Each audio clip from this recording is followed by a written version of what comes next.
Good evening. Today is September 5th, 2022, and this is the 114th episode of New Paradigms. I'm your host, Sargis Sangari. Before we begin our podcast today, I do want to wish everybody, I hope you enjoyed your vacation time with Labor Day, and I hope that you had some time to spend with your family, friends. I do want to wish my nephew, who got married this past weekend, blessed, happy, fruitful future with him and his lovely wife, and look forward to seeing the first baby make it through finally in the midst of all the joy that we had expressed for him. With that said, we begin our podcast today. My guest today is Irene Kenyon. Irene is the director of the risk intelligence for FiveBy Solutions, focusing on providing due diligence on research and also sanctions compliance, regulatory, and also risk analysis for the company's clientele. With more than a decade in intelligence community and 13 years in public affairs, both for military and also civilian, her analytical experience runs a gambit of AML, CFT, illicit financing, sanctions evasion, and also counterterrorism, to include strategic and tactical threats to United States critical infrastructure, financial systems, and also homeland. Irene was born in Ukraine and came here as a refugee to the United States. She served in the United States Army as a journalist and public affairs specialist before joining the intelligence community as an intel officer. She is fluent in Russian. Irene, it's a pleasure to have you here. I hope you enjoyed your weekend. Thank you so much. It's so great to see you. Yeah, it was awesome. No, look, I know that we've been trying really hard to be able to get you here. We've had some issues, especially what was happening overseas, from Baghdad all the way to Taiwan. But, everything's kind of tied together. And I do know that the whole role of sanctions is very important, specifically with what is happening today. I know for our viewers, the title of our show is "Do Sanctions Really Work in a Multipolar World?" And we're going to try to answer those questions today. But I initially wanted to start off with how should the people out there listening in on the podcast look at what is happening with the sanctions? Are they having any type of an effects specifically on Russia, or are they having any other effects when it comes to our partners who are trying to counter what Russia has done in Ukraine? Well, that's a really tough question, and it's something that people ask me all the time when I do public appearances, when I'm on panels, and things like that. So the question really is, what is the goal of sanctions to really answer whether they're effective or not, right? So broadly, sanctions have this power to turn the target into a pariah, into a global pariah, right? And that's pretty much what happened with Russia. Businesses are leaving. They're leaving on their own. They don't even want to do business in Russia, even with non-sanctioned entities. It's isolating Russia from the rest of the world. And not only that, but, barring the target of sanctions from the global reserve currency, which is the US dollar, and essentially freezing it out of the global financial system, that's a pretty big deal too, right? But at the same time, as I said, the answer about sanctions and their effectiveness really depends on the goals, right? So did sanctions imposed on Russia after the Crimea invasion really work to boot Russia out of Crimea?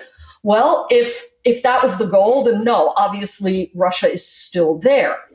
But if the goal was to punish Russia, to put downward pressure on its economy, then the answer is yes.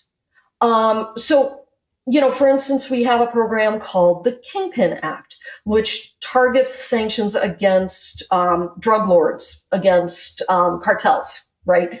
There was a soccer team in Colombia back in 2014, Envigado Football, or however you pronounce it, because, well, Spanish is not one of my strong points. But it had links to a drug cartel, and the cartel was using the team's finances to obscure the proceeds of drug trafficking. They also, they did murder for hire, they did other crimes, and we sanctioned the football team, the soccer team, under Kingpin. The club severed ties with the cartel in 2018, was removed. So in that case, specifically, we targeted the football team for its money laundering of drug cartel money, and it worked because they severed the ties and they got delisted. It was no longer using the team to move money, and if that was the goal, then sanctions succeeded pretty well. Look at Iran. If the goal was non-proliferation, well, did it work? It brought Iran to the negotiating table, and it resulted in the JCPOA, whether you approve if it was a good deal or not. It brought Iran to the negotiating table. And if that was the goal, then sanctions worked. So, the question is, will the current sanctions programs against Russia work in ending the war? I think sanctions are a long game. Okay. So, right now it's still going on. Is it going to force Putin to change his behavior? Well, it hasn't so far, but also Russia's not going to be able to prop up the ruble forever. It's been integrated into the global economy for a really long time. So, the Russian people are used to a certain standard of living. All of a sudden, they can't take their vacations. In Europe, they can't use their Visa cards. They can't purchase their luxury items. And for Russians, that's a big deal. I remember my mom going, well, look, this is a brand name Italian leather purse. I'm like, I don't care. But the Russian culture is very, very focused on that status symbol of European luxury. And all of a sudden, if they can't acquire that, well, eventually it's going to grind down the support for Russia. So it's a long game. We'll see what happens. I do want to kind of go back and for our viewers to talk about a historical note. People believe that sanctions existed since man did the first drawing on a cave. That actually isn't true. If you think about it, we even after the Islamic Revolution of Iran, we didn't sanction Iran. Case in point, Iran-Contra issue that we had to deal with. Going back to even when Kennedy, the Cuban Missile Crisis, there were no way at that time to sanction the Soviet Union or any of the satellite nations that were part of the Warsaw Pact that were on completely separate systems. So what we were able to do in the case of Cuba Missile Crisis, we were able to set up a blockade, or from the U.S. perspective, for political reasons, we called it quarantine. And eventually, they were the ones who blinked rather than us. Are we in a position now that sanctions are not part of the global community? They're effective, they're coercive measure, as you stated in your opening remarks, to be able to force the nations that are part of the global community, part of this system that really the United States established after World War II, to be able to control their actions on the world stage that are contrary to what the world wants to see a nation state behave as. Is there a possibility that there might be a breakdown in that? Are we starting to see chinks in that armor with the reality that it's possible that these nations like Russia and others are starting to create other means and systems that might be separate system than the SWIFT system that exists today, and other possible currencies to try to back up, whether it be precious metals or other currencies to back up their monetary funds. That is going to make it much more difficult for us to be able to use sanctions in the long run in the future to be able to hold these nations accountable. Are we going to get to a point where you might see a reverse, that we may have to start going back to what We did in the Cuban Missile Crisis, where you were basically using multi-force structures in the various different countries to be able to force them to comply with what you were trying to achieve on the world stage. So really what you're talking about here is like a point of diminishing returns, right? After the 9/11 terrorist attacks, we started using sanctions a lot more as foreign policy. Instead of, really going to war, we started targeting terrorist assets. We started targeting criminal assets. We started targeting, malign regimes, human rights violators, things like that. When allies come together to really stop malign actors from doing, bad things, and block them from the global financial system, it's just a matter of time to change their calculus. The problem is, how are we using sanctions, right? During the last administration, we sort of had these big maximum pressure campaigns, like we had against Venezuela, like we had against Iran. Now, the Treasury and the Biden administration really revamped how they're looking at sanctions. They're saying sanctions need to be more targeted, more focused, and participants actually need to abide by them without loopholes. We've always said at Treasury that sanctions are most effective when they are multilateral. So when the previous administration went out on its own unilaterally and started sanctioning anything and everything in Iran and anything and everything in Venezuela, that became an issue, right? Number one, it became an issue of support because there's a very large contingent in the United States that is focusing on how a maximum pressure campaign is going to impact the regular populace. Right. And also the issue of multilateralism, right? Because we need to have all partners abide by sanctions, right? So if our maximum pressure campaign, if Europe says, nope, we're not doing it, we're going to still do business with Iran, what are we going to do? Impose secondary sanctions on our European allies? No, that's not going to happen because they are, in fact, our allies. Right. So everybody needs to act together. And when that happens, that's when sanctions are most effective. So it's nuanced. It is nuanced. I do want to look at it this way. I know that, and this is where my next question is going to lead to, based on what you just stated.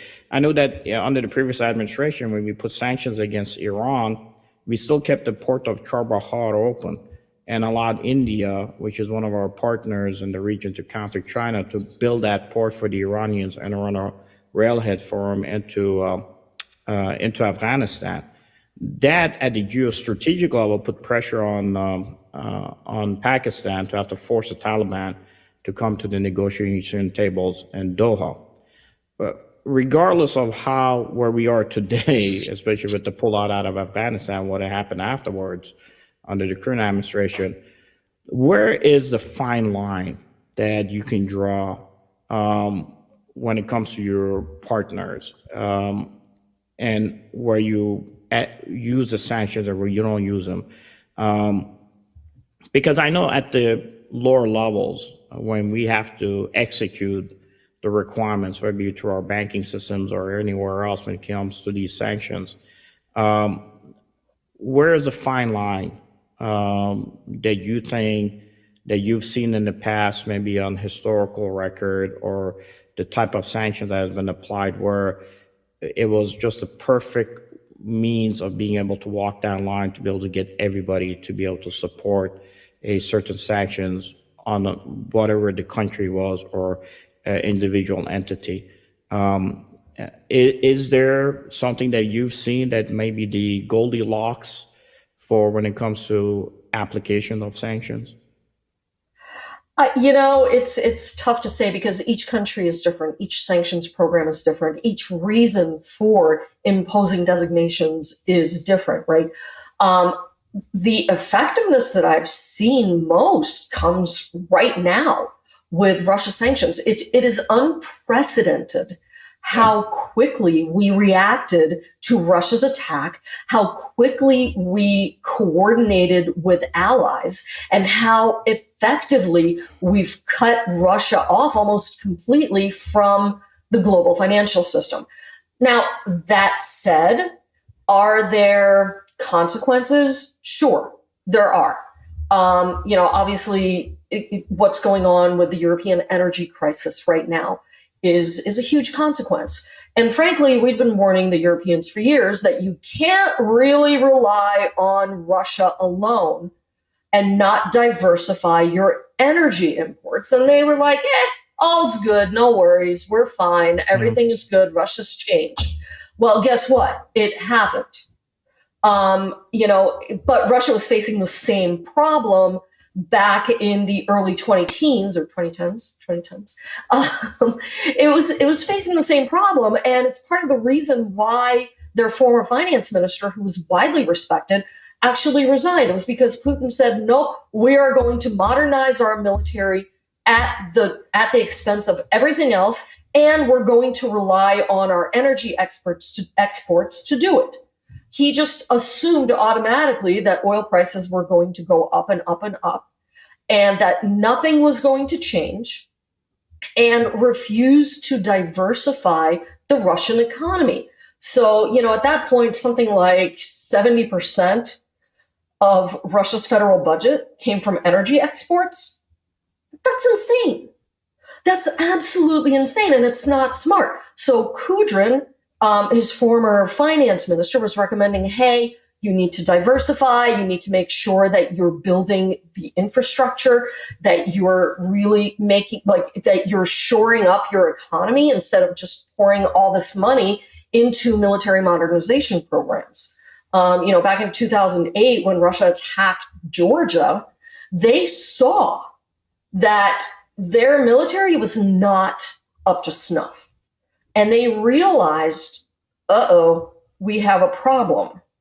So they really they created this massive state armaments program in 2011, and they poured so much money into it. And all of us were going, there's no way this is going to happen. There's no way. And sure enough, there is no way this is going to happen. So now what Russia has is a problem getting military components, a problem with, even if they have money, they can't actually build anything. And then there's the corruption issue in there. However much of their defense budget and really of their federal budget goes into a black hole of kickbacks, of corruption, etc. So they're impacted by this too. For us and in the West, there's a huge issue, energy prices, which impact, food prices, which impact pretty much everything. The question is, are we better situated to withstand that than Russia? And I think the answer is yes. Well, I want to talk about the issue of energy, because we know that Russian oil is still being moved. Iran gets Russian oil. Iran burns Russian oil inside of Iran and exports its oil because we removed sanctions off of them, trying to get them to a new JCPOA under the current administration. So they're making that bang for the buck there. The other piece is that we do know that even our allies like India and China that rely heavily on oil imports that have said that, look, we're willing to still deal when it comes to Russian oil. A lot of Russian oil does go to India. India picks it up, and once you have it picked up by India, it gets flagged on an Indian, oil tanker, and even United States uses that oil. So there's still even a lot of import, almost 30 to 40% of it that is coming into the United States that is Russian oil. My question is, we know this. Why is it that we cannot counter it? Is it, again, because like you said, it depends on our allies, that if they're too large in this case, like India, and they're relying on oil, and the oil market or majority of the exports are controlled by Iran and Russia, then of course they're going to be using it. And when you add to that inflation, and I know that the Bank of Ukraine recently released their data. I think the data point is as of July 2022, which they said that it stands at 22% year over year. And with the inflation, as far as the prices for everything else going up, with a 37.5% increase in the rate of food prices and 77 point increase in the price of fuel. From their perspective, well, it's kind of contrary when it comes to the sanctions, because if those are all high, Russia's still making money and stabilizing its ruble. I do know that you may have a different perspective on it than what the Bank of Ukraine is saying. If you could share that and let us know, what do you think are the impacts of the current world global inflation that is having on this fight? Okay, yeah. Inflation is definitely an issue. And it's also like, if I were a politician, I would be terrified because it's a political issue a lot of the time, right?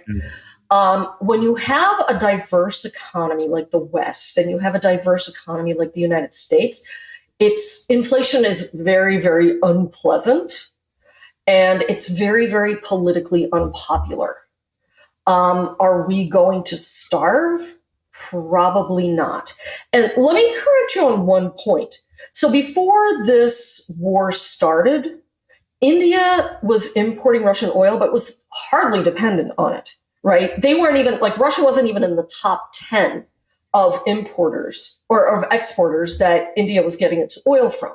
But then it got the oil so cheaply that it was like, yep, we're going to get more. So it's a matter of cheap, right? So they're getting the oil and China's getting the oil at a pretty big discount. So yes, money is still pouring into Putin's pockets and he's still using it to fund his aggression in Ukraine. The problem becomes, huge inflation in Russia itself. So eventually they're going to have to contend with political unrest about that. And also, what good is money if you can't buy anything with it, right? So they're importing stuff a little bit from Iran and they're getting stuff a bit from China, who's very, very cautious about what it is that they send to Russia because they are concerned about sanctions.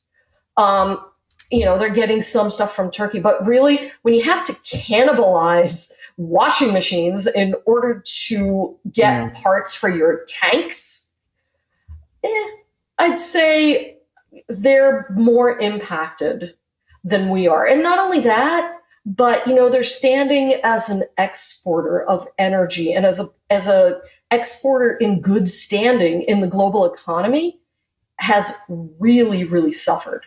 And what's going to happen once this war is over, no matter what happens, as far as, whether they lose the war, whether they win the war, the outcome doesn't matter. What's going to happen when all of this kind of calms down and dies down? Are they going to regain their standing when they've been using energy exports as a bludgeon against their customers?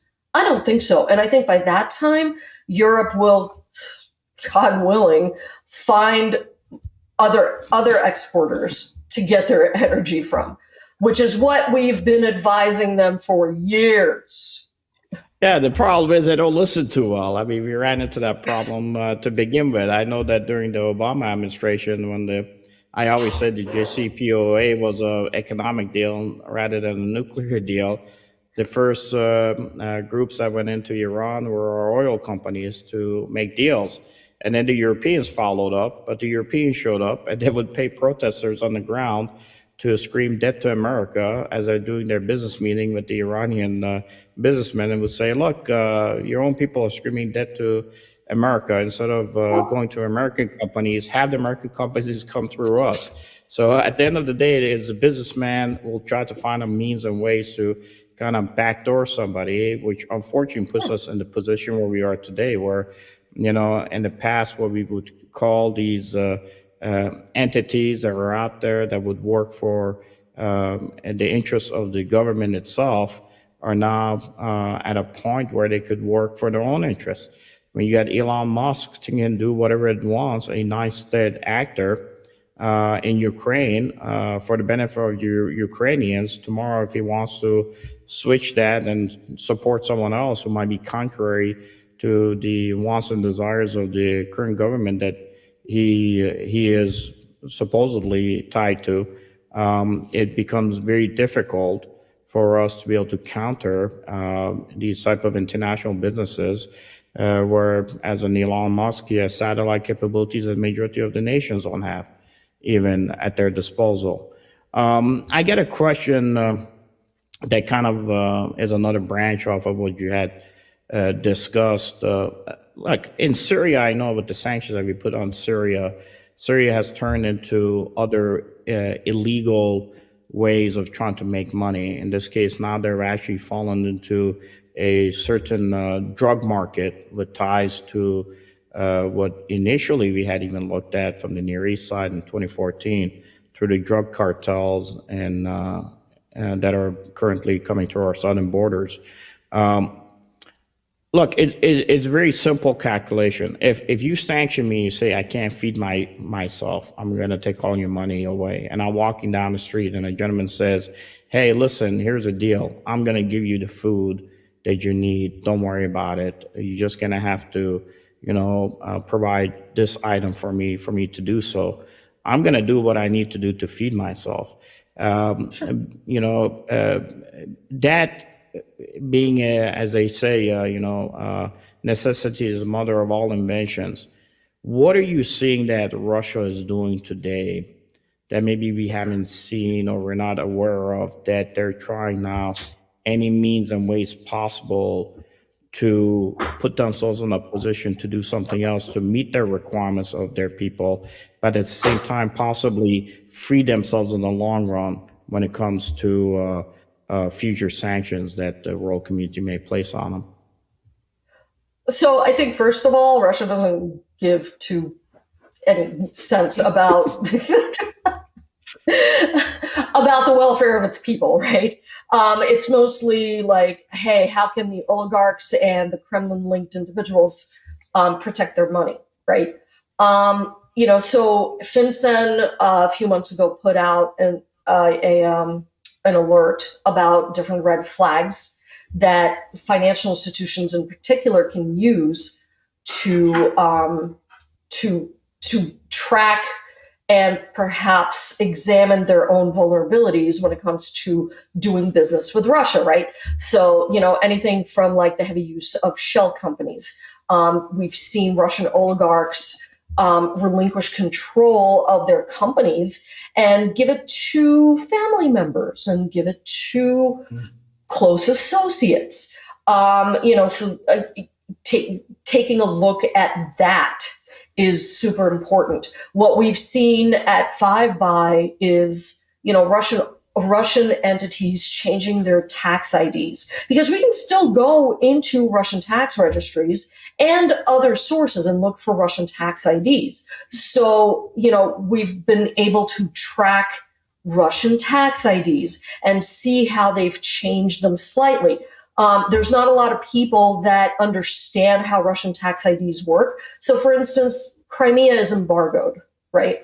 So looking at Crimea's tax IDs, they all start with 91 and 92.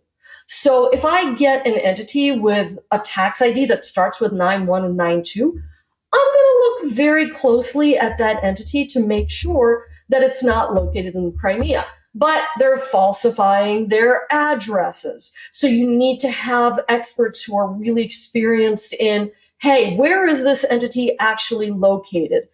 This address is suspiciously close to the Crimea line. Are they really in Russia or are they in Crimea, right? So, they've altered their names. So when you transliterate from Russian to English, there are a ton of different ways you can translate those names, right? Even a name as simple as Crimea. In Russian, it's one way to spell it, Krim. But in English, it's CRIM or KRIM or KRYM or, any number of different ways to transliterate that. In addition, there are different ways to massage those names. So unless you have somebody who's very, very aware of how the Russian language works and how names can be redone. So, for instance, my dad's name is Alexander, right? In English, it's Alex.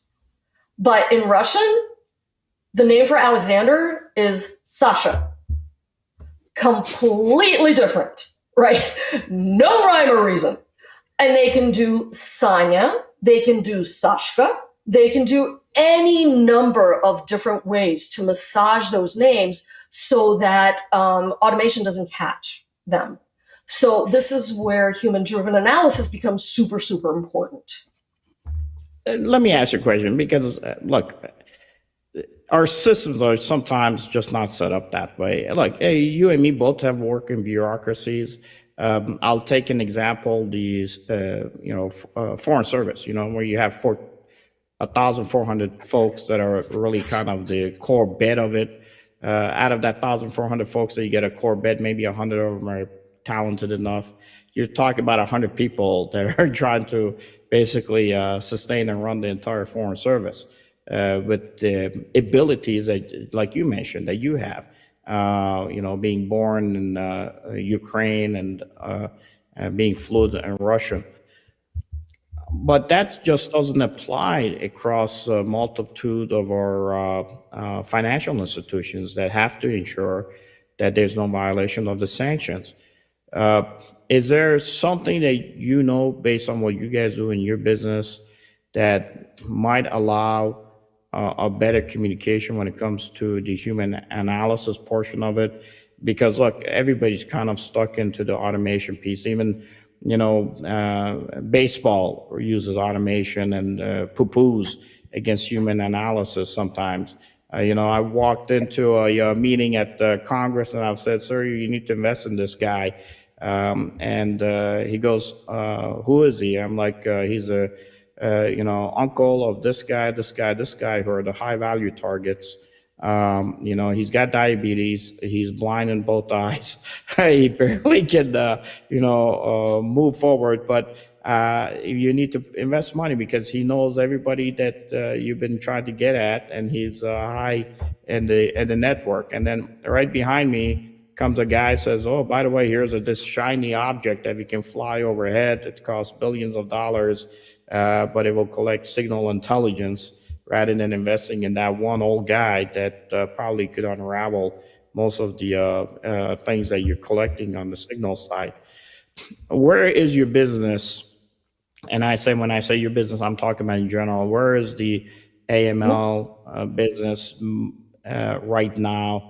And what are some of the changes you would like to see to make sure that the human analysis portion actually is much more effective when it comes to sanction compliances? Sure. So the one thing I'll tell you is I was at the ACAMS conference in Florida in the spring, and I was talking to some of these providers of the automation.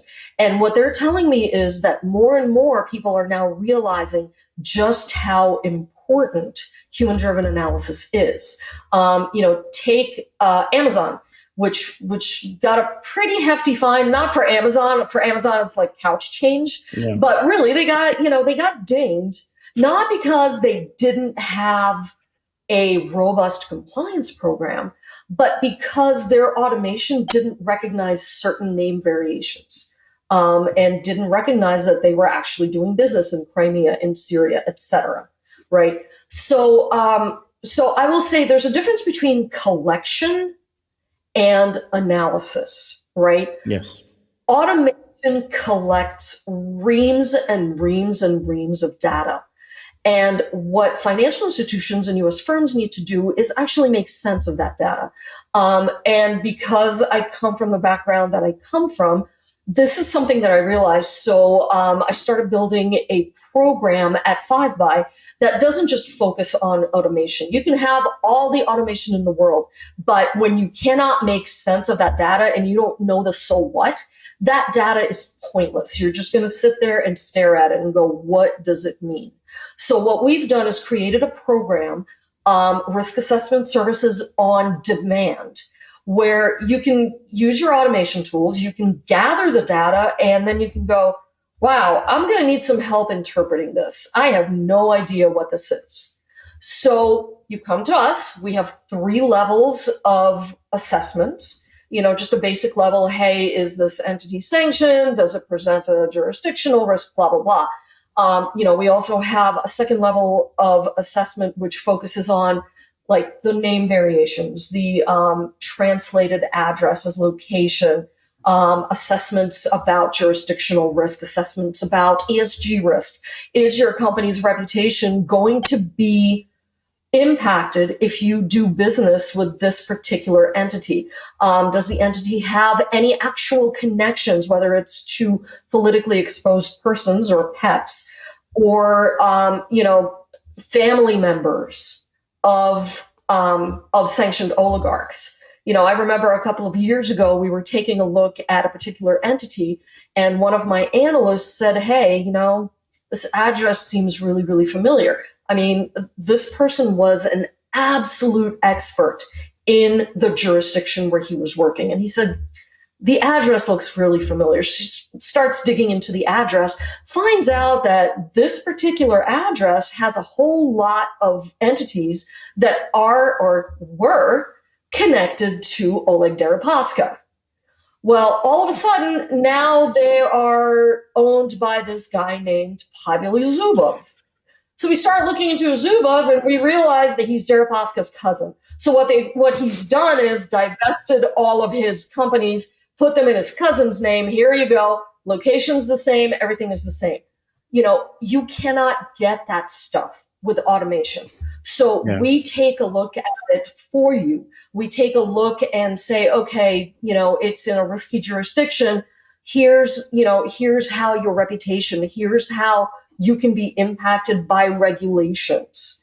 You can be fined, or, the government is now starting to criminally prosecute those who are willfully violating U.S. law, and sanctions are U.S. law. And then we have a third level, which really, really focuses on the history of the entity. Has it ever been sanctioned? Who owns it? Who is it linked to? Who are its business partners? Who are, how does it do business? What kind of supply chains are we looking at? So, you can actually make sense of all that data. And that's what we really need. We need to marry automation with actual real analysis. And that's where you need, experts, certified experts who are linguistic experts, who are cultural experts, who understand. We have, China linguists or Chinese linguists who understand how the corporate structures in China work. And they can explain to you where to find the information and what that information means. Oh, this entity looks to be the same entity, but it's got 2 different tax IDs. Why? There's a reason for that. There's a cultural and business reason for why China structures its corporations the way it does.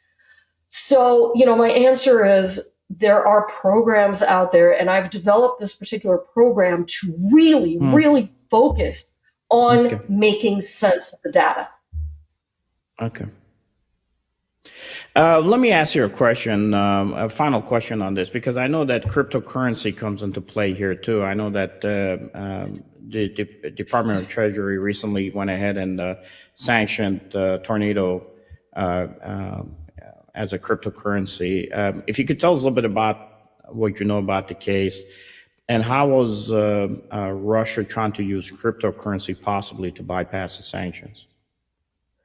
So, there's 2 different things here, right? Tornado is not a cryptocurrency. It's a crypto mixer. So what it does is it anonymizes the origin of the cryptocurrency. Crypto is actually very traceable, right? It's on the blockchain. You can see where it stops and, where it's been and who's touched it.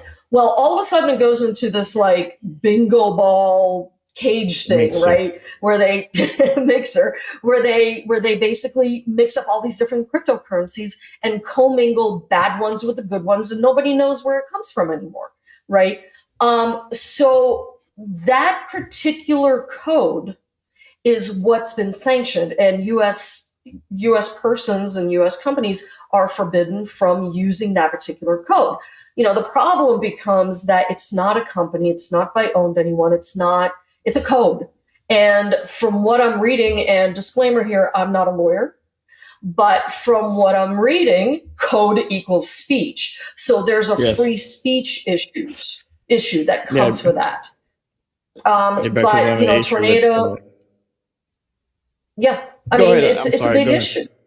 No, it's fine. But with Russia, there's Russian bad actors from Russia, from North Korea, from a whole lot of different places that have used Tornado Cash to obscure the origins of the money that they've extorted, whether it's through ransomware or anything, DDoS attacks, whatever it is, right? So that's that part of it. But as far as like Russia using crypto to evade sanctions, my sense is that no, because Russia is still like, the 11th or 12th largest economy in the world. And there's just crypto is too limited. Can Russian individuals, oligarchs, etc., use crypto to hide their assets? Yes. But on the whole, I think it's too big of an ask. Russian individuals they started using hawalas to transfer cash. But again, these aren't like, they can't transfer $300 million through a hawala. They've got to smurf that. They've got to make it smaller. So it's an issue of like writ large. Can Russia use crypto to evade sanctions? I would say probably not. Well, look, I think the biggest thing in our discussion, and was because we've talked in the past. I was just there's a lot there, okay, and there's a lot of work that has to be done just to be able to go after one entity or one person, and of course, she can't sanction the dollar. It could do whatever it wants to. But again, I go back to the question: are sanctions relevant in multipolar world? And I don't know if we have that answer yet, but I'm more inclined to believe that it makes it very difficult. Just like you said, there's means and ways that the bad actor is going to try to find a way around. As much as we may be targeting the sanctions here under the current administration, there's no guarantee that our allies are going to support us and what we are trying to do, depending on where they are when it comes to energy with Europe, and when it comes with even possible food production in the future. I know that even Israel has increased their ability for oil by 13%. But I mean, right now, if you open up the spigots from Russia into Europe, they just would not be able to fill all their tanks just to be able to have enough fuel for the winter. So let's see how this whole thing will work out in the long run. For now, I'm glad we have experts like you at the helm to be able to at least negotiate us through this mess. I will give you the last word that try to explain a little bit much more, maybe in the basic terms to our audiences, as far as how Russia might be able to get around the sanctions. But last word to you. Sure. I really appreciate, number one, you referring to me as an expert. I still kind of get freaked out when people do that. But that said, look, the initial question about whether they're relevant, whether sanctions are still relevant, I would say very much so. But they have to be done in a smart and consistent and focused way. And that's where we run into challenges. Yes, it's very, very challenging. But I think if we actually have policymakers who understand the designations, who understand their goals, who have very, very clear goals in mind, I think we can actually accomplish a lot with a smart, focused sanctions regime. Oh, we can. Unfortunately, I don't know if our politicians are that smart. Or if you, well, they're politicians, so yes. if I line them all up right now and say what is the goals of the sanctions, I don't think any of them would even know, even though it's written down somewhere in the on this Department of Treasury's website. But look, Irene, it was a pleasure having you here. I know this is somewhat complicated. We may have some of our audiences maybe scratching their chin or their head, but we wanted to at least give an initial understanding of where the sanctions are and what the implications are. And let's see.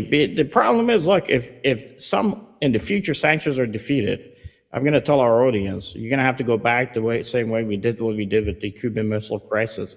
You're going to be going to a world where you would have to use your military force structures to coerce somebody to do something that they don't want to do. And that is a very dangerous world.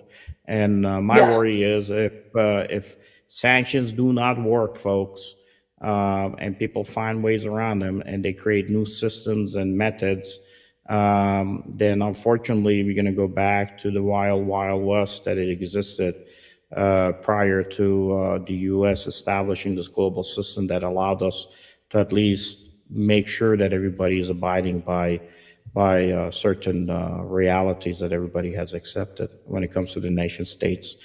With that said, I do want to say to everybody that please use the QR code to go to FiveBy and take a look at what Irene and her company are doing.